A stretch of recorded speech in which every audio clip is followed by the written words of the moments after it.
ہوا میں جو نمی ہوتی ہے جو وہ جذب نہیں کر پاتی اور وہ اوور اینڈ ابو ہوتی ہے، لہٰذا وہ تمام کی تمام نمی جو ہے وہ نیچے کی طرف آتی ہے۔ اس علاقے میں ایگزیکٹلی یہی ہوا، ہوا میں جو نمی تھی وہ اس سے بہت زیادہ آ گئی اور وہ رپورٹڈلی بحیرہ عرب اور جو بحیرہ ہند ہے وہاں سے بیسیکلی یہ ڈائیورٹ ہو کے اس علاقے تک آئی ہے۔ اب میں بات کروں گا کہ اس علاقے میں جو سیلاب آئے ہیں ان سیلابوں کی جو ایک شدت ہے وہ اتنی کیوں ہے، اور خاص طور پر پھر اس علاقے میں جو سیلاب آتے ہیں وہ کیوں آتے ہیں۔ تو پہلا تو اس کا ریزن وہی ہے جو میں نے آپ کو پہلے بتایا ہے کہ جو گلوبل وارمنگ ہے اس کی وجہ سے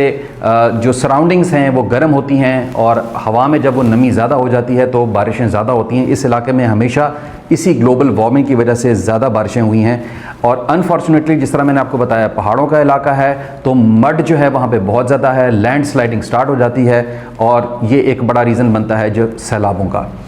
دوسرا جو ایک بہت بڑا ریزن ہے وہ ہے جنگلات کی کٹائی۔ ناظرین، جیسے آپ کو پتہ ہے کہ کے پی ہمارا ایک انتہائی خوبصورت علاقہ ہے۔ اگر آپ کے پی کے پہاڑوں کو دیکھیں تو آپ کو پتہ لگے گا کہ یہ سب گرین ہیں، آپ کو کوئی براؤن پہاڑ نظر نہیں آئے گا، اور اس کی وجہ یہ ہے کہ ان تمام پہاڑوں کے اوپر ہیوی جنگلات ہیں، ڈینس جنگلات ہیں۔ لیکن انفارچونیٹلی کیا ہوا ہے کہ کے پی کی حکومت نے زیادہ اس چیز کے اوپر غور نہیں کیا، لوکل حکومت نے بھی اس کے اوپر غور نہیں کیا، اور انتہا سے زیادہ جو ہے جنگلوں کی کٹائی ہوئی ہے۔ ایک رپورٹ کے مطابق پچھلے 10 سالوں میں جو جنگلوں کی کٹائی ہوئی ہے اس کی نسبت 2024 اور 25 میں 18% زیادہ جنگلوں کی کٹائی ہوئی ہے۔ اب ہوتا کیا ہے کہ جب یہ پہاڑوں کے اوپر جب جنگل ڈینس ہوتے ہیں اور بارشیں ہوتی ہیں تو یہ جو درخت ہیں یہ ان بارشوں کے پانی کو ایبزارب کر لیتے ہیں، جذب کر لیتے ہیں، تو بارشیں جو ہو بھی جائیں تو پانی انتہائی سلو سپیڈ سے نیچے پہاڑوں سے اترتا ہے۔ لیکن جب یہ درخت کٹ جاتے ہیں تو پھر کیا ہوتا ہے کہ جو بارش گرتی ہے تو ادھر جب پانی جذب کم ہوتا ہے درختوں میں تو وے اس کو زیادہ ملتا ہے پانی کو بہنے کا۔ جب پانی کو بہنے کا رستہ ملتا ہے اور پانی نیچے آ رہا ہوتا ہے تو ساتھ ساتھ وہ اپنے بڑے بولڈرز کو بھی موو کر کے نیچے لاتا ہے، کھسکاتا ہے، اس کو لینڈ سلائڈنگ بولتے ہیں۔ وہ بولڈرز جب نیچے آتے ہیں تو ان کے آگے پھر وہ چونکہ اتنے بڑے بڑے بولڈرز ہوتے ہیں تو ان کے آگے کوئی بھی درخت آ جائے وہ اس کو بھی ڈیمیج کرتے ہیں، اور الٹیمیٹلی آ کر نیچے اس پانی کا حصہ بن جاتے ہیں جو سیلاب کی صورت میں بہہ رہا ہوتا ہے۔ جو گھر تباہ ہوتے ہیں، جو دریاؤں کے جو سائڈنگز ہیں وہ تباہ ہوتی ہیں، گاڑیاں تباہ ہوتی ہیں، پل ڈیمیج ہوتے ہیں، اس کا ریزن وہ وہی بولڈرز ہوتے ہیں جو ان پہاڑوں سے نیچے آ رہے ہوتے ہیں۔ اور پہاڑوں سے نیچے بولڈر آنے کا جو مین ریزن ہے وہ ہے جنگلوں کی کٹائی، کہ جب آپ درخت کم کر دیں گے تو پھر بولڈر نے سرک کے نیچے ہی آنا ہے۔ تو یہ ایک بہت بڑا ظلم ہے جو کہ اس علاقے میں ہو رہا ہے، اور جنگلات کی کٹائی کی وجہ سے یہ سب کچھ ہوا ہے۔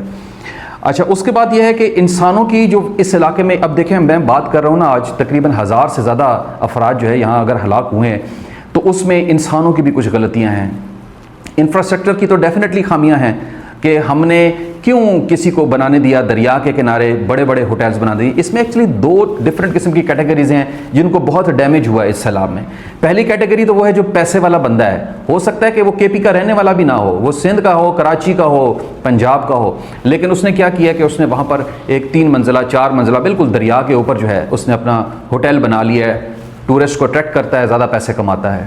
دوسرا گروپ وہ بیچارہ غریب آدمی ہے جس کو کسی جگہ پہ کوئی ٹھکانہ نہیں ملتا، تو الٹیمیٹلی وہ کیا کرتا ہے کہ وہ اپنا گھر یا اپنی دکان جو ہے دریا کے کنارے اسٹیبلش کر لیتا ہے۔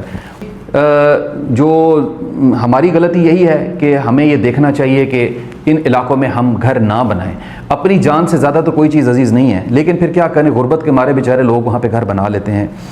کوئی منصوبہ بندی کسی جگہ پہ نظر نہیں آتی، جو ایک شہری منصوبہ بندی جسے آپ کہتے ہیں وہ تو ہے ہی نہیں۔ میں نے پنجاب کے علاوہ یا اسلام آباد کے علاوہ تو کہیں کوئی منصوبہ بندی دیکھی نہیں، نہ بلوچستان میں، نہ سندھ میں، اور اسی طرح نہ کے پی میں۔ تو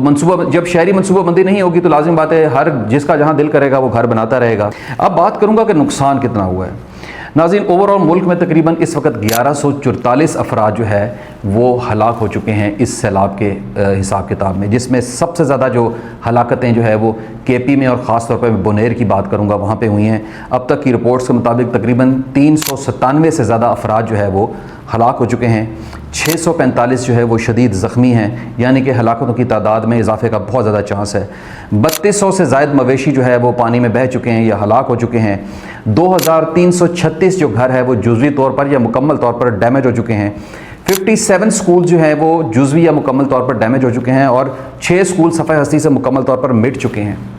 تقریباً 650 سے زائد دکانیں جو ہیں وہ نقصان میں چلی گئیں، جن میں سے 127 مکمل طور پر تباہ ہو چکی ہیں، 640 گاڑیاں ٹوٹلی 100% ڈیمیج ہو کے برباد ہو چکی ہیں۔ 3 ہاسپٹل ان کو بھی شدید نقصان پہنچا ہے، جن میں سے 2 کے بارے میں یہ رپورٹ ملی ہے کہ وہ اب وہاں پر موجود نہیں ہیں۔ صرف ضلع بنیر کی بات کروں گا تو تقریباً 3 ارب روپے کا نقصان جو ہے نا وہ ضلع بنیر کا ہو چکا ہے۔ اب ناظرین بات کرتے ہیں کہ ذمہ داری کس کی ہے۔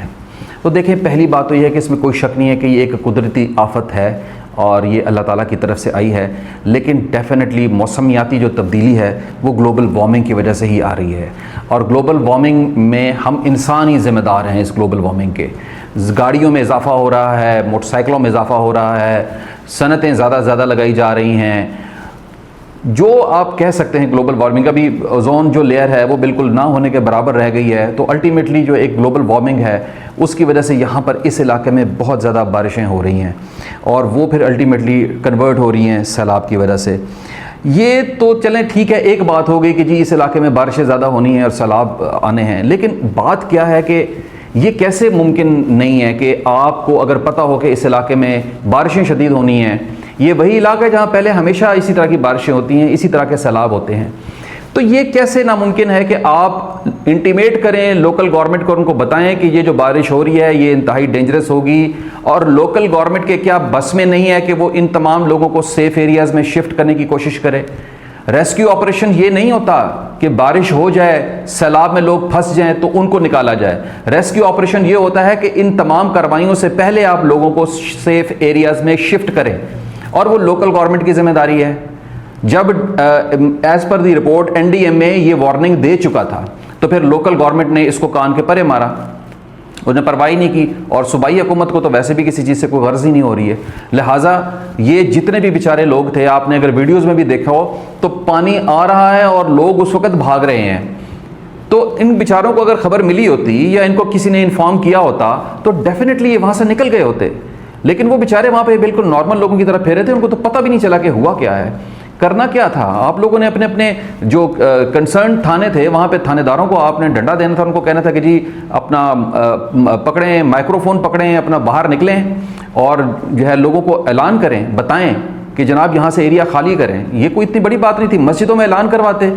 بارش ہو گئی، سیلاب آ گیا، آپ دیکھ رہے ہیں، لیکن اس ریسکیو آپریشن میں کسی قسم کی کوئی ہمیں جدید ٹیکنالوجی نظر نہیں آئی، لوگوں کو بچانے کی کوئی ایسی خاص ترکیب نظر نہیں آئی۔ چھوٹے موٹے آپریشن فوج نے اور لوکل لوگوں نے بیچاروں نے مل کر کیے، اور رپورٹس کے مطابق آئی ڈونٹ نو کس حد تک یہ سچی بات ہے کہ کوئی 800-850 بندہ انہوں نے بچایا ہے۔ لیکن یہ ہے کہ ہر دفعہ یہ کیوں ہوتا ہے کہ سیلاب آیا ہے اور اس کے بعد کام شروع ہوا ہے، اور اس میں بھی پھر سب کی نظریں یہی ہوتی ہیں کہ جی فوج کے جہاز آئیں، فوج کے ہیلیز آئیں اور وہ آ کے بچائیں، یا بیچارے لوکل لوگ لگے ہوتے ہیں۔ تو لوکل گورنمنٹ کا بھی کوئی کام ہے، کوئی صوبائی حکومت کا بھی کوئی کام ہوتا ہے، وہ کسی جگہ پر کوئی نظر نہیں آ رہا۔ اور سب سے امپورٹنٹ تو یہ کہ اگر انسانوں کی جان بچانی ہے تو لوکل گورنمنٹ کی سب سے بڑی ذمہ داری تو یہ بن جاتی ہے کہ جو ان دریاؤں کے کنارے جو ہوٹل آباد ہو رہے ہیں، وہ رشوت دے کے آپ لوگوں کو جو پیسہ لے کر وہ آپ ان کو اجازت دے دیتے ہیں یہ بڑے بڑے ہوٹل بنانے کی، پیسہ لے کے آپ لوگوں کو درخت کاٹنے کے لیے الاؤ کر دیتے ہیں کہ ہاں جی درخت کاٹتے رہیں۔ اتنی غیر قانونی طور پر درخت کی کٹنگ جو ہوئی ہے، جس بندے نے یہ درخت کٹوائے ہیں وہ تو ہو سکتا ہے خود بیٹھا ہوگا کراچی میں یا بیٹھا ہوگا لاہور میں، اور اس نے نقصان کر دیا سارا KP کے لوگوں کا۔ اس وقت بھی اگر آپ دیکھیں تو وہاں پہ جتنے بھی دریا ہیں جہاں پر سیلاب آیا ہے ان کے پانی تو نظر ہی نہیں آتا، سب لکڑ ہی لکڑ نظر آ رہی ہے، مڈ ہی مڈ نظر آ رہا ہے۔ تو آپ کے بھی کسی کام کی لکڑ نہیں رہی ہے، وہ ساری بہہ کر نیچے آ گئی ہے۔ تو یہ لوکل حکومت کا کام ہے۔ یہاں پر اگر آپ دیکھیں تو وائلڈ لائف والے، محکمہ جنگلات والے بڑی سختی کر رہے ہوتے ہیں کہ جی کسی کو کچھ بھی نہیں کرنے دیتے، ایک پتہ نہیں ہلانے دیتے۔ تو بھائی جس جگہ پر لوگ آباد ہیں وہاں پہ پھر آپ لوگ کیوں خاموش ہیں؟ کیونکہ وہاں پہ آپ کو پیسہ بڑا اچھا مل رہا ہے، پیسہ ملتا ہے تو آپ لوگوں کو الاؤ کر دیتے ہیں، لکڑ کاٹی جاؤ، ٹھیک ہے، ہوٹل بنائی جاؤ۔ تو کوئی قانون ہونا چاہیے، کوئی طریقہ کار ہونا چاہیے۔ انسان کی جو زندگی کی قیمت ہے وہ اتنی کم نہیں ہے جتنی ہم پاکستانیوں نے سوچ لی ہے۔ اپنا بہت سارا خیال رکھیں، انشاءاللہ کل حاضر ہو جاؤں گا ایک نئے ٹاپک کے ساتھ۔ اجازت دیجیے، اللہ حافظ۔